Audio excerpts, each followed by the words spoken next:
குருவடிகளே சரணம். Hello friends and viewers, எல்லாருக்கும் வணக்கம். 15 சித்தர்கள் பாடல் வரிசையில் பட்டினத்தார் அவர்களுடைய பாடல்களும் அதற்கான விளக்கமும் பார்த்துட்டு இருக்கோம். இப்போ நம்ம பார்க்க போற பாடல் அன்னை இறந்த போது என்ற தலைப்பின் கீழ் வரும் பாடல்களும் அதற்கான விளக்கமும். தன்னுடைய தாயார் இறந்த செய்தி கேட்ட பட்டினத்தார் விரைந்து வந்து தாயாரின் உடலை தானே சுமந்து இடுகாடு சென்று தாயாரின் உடலை சுற்றி பச்சை வாழை மட்டைகள் குவித்து பாடல்கள் பாட பச்சை மட்டைகளோடு தாயாரின் உடலும் எரிந்தது அப்படின்னு சொல்லப்பட்டிருக்குங்க. அந்த பாடல்கள் தான் நம்ம இப்ப பார்க்க போறோம். மொத்தம் 10 பாடல்கள் பாடியிருக்காரு. முதலாவது பாடல் ஐயிரண்டு திங்களாய் அங்கமெல்லாம் நொந்து பெற்று பையலென்ற போதே பரிந்தெடுத்து செய்யிரு கைப்புறத்தில் ஏந்தி கனகமுலை தந்தாலை எப்பிறப்பில் காண்பேன் இனி. இதுதாங்க இந்த பாடல். ஐயிரண்டு திங்கள் அப்படின்னா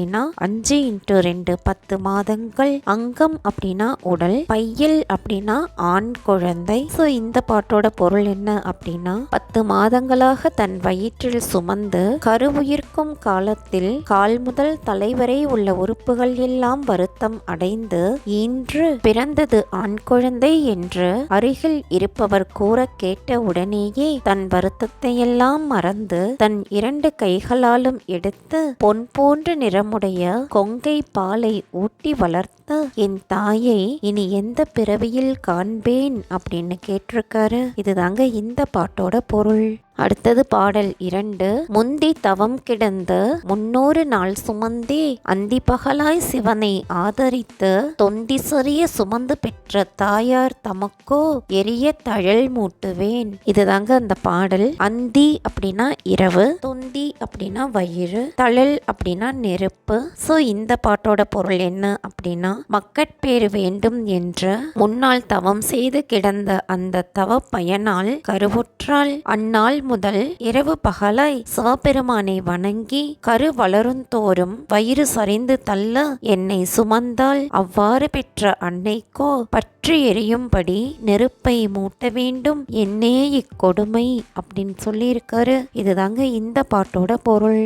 அடுத்தது பாடல் 3. வட்டிலிலும் தொட்டிலிலும் மார்மேலும் தோல் மேலும் கட்டிலிலும் வைத்தென்னை காதலித்து முட்ட சிறகிலிட்டு காப்பாற்றி சீராட்டும் தாய்க்கோ விறகிலிட்டு தீ மூட்டுவேன். இதுதாங்க இந்த பாடல். வட்டில் அப்படின்னா துணியில் கட்டப்பட்ட ஏனை, முட்ட சிறகிலிட்டு அப்படின்னா எப்போதும் தன் பக்கத்தில் வைத்து காப்பாற்றியும், சீராட்டும் அப்படின்னா சிறப்புகள் செய்திடும். சோ இந்த பாட்டோட பொருள் என்ன அப்படின்னா என்னை மிகவும் விரும்பி துணியால் கட்டப்பட்ட ஏனியிலும் மரத்தால் ஆன தொட்டிலிலும் மார்பின் மேலும் கட்டிலிலும் கிடத்தி பெரும்பாலும் தன் அருகிலேயே வைத்து காப்பாற்றி சிறப்புகள் யாவற்றையும் செய்திடும் அன்னையின் உடலையா யான் கட்டையில் கிடத்தி தீயை மூட்டுவேன் அப்படின்னு கேட்டிருக்காரு. இதுதாங்க இந்த பாட்டோட பொருள். அடுத்தது பாடல் 4.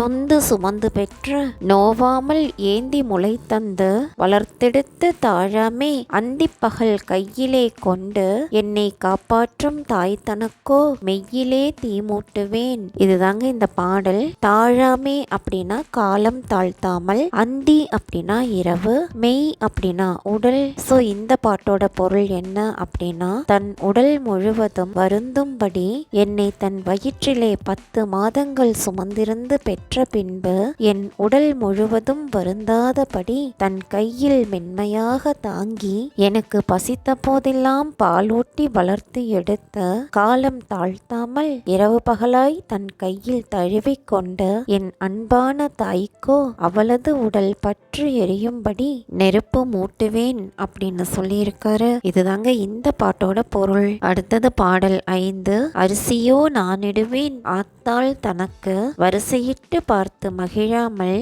உருகி உள்ள தேனே அமிர்தமே செல்வ திரவியப்பு மானே என அழைத்த வாய்க்கு. இதுதாங்க அந்த பாடல். ஆத்தாள் அப்படின்னா அன்னை, வரிசையிட்டு அப்படின்னா தகுதியான உணவுகளை இடு அப்படின்னு அர்த்தம். சோ இந்த பாட்டோட பொருள் என்ன அப்படின்னா என் தாய் என்னை பார்க்கும் போதெல்லாம் சுவை மிகுந்த தேனே அமிழ்தமே வருக என்றும் செல்வத்தையும் பொருளையும் உடைய அரசே வருக என்றும் அன்புடன் அழைத்தால் அந்த அன்னைக்கும் பதிலுதவியாக தகுதியான உணவுகளை இட்டு அவள் உண்ணுவதை பார்த்து மகிழாமல் அவளது வாய்க்கு நான் அரிசியை இடுவேன், என்ன கொடுமை என்னுடைய இந்த செயல் அப்படின்னு சொல்லியிருக்காரு. இதுதாங்க இந்த பாட்டோட பொருள். என்ன ஃப்ரெண்ட்ஸ், பாடல்களும் விளக்கமும் உங்களுக்கும் தெளிவா புரிஞ்சிருக்கும்னு நினைக்கிறேன். மீண்டும் 6வது பாடல்ல சந்திக்கலாம். தேங்க்யூ.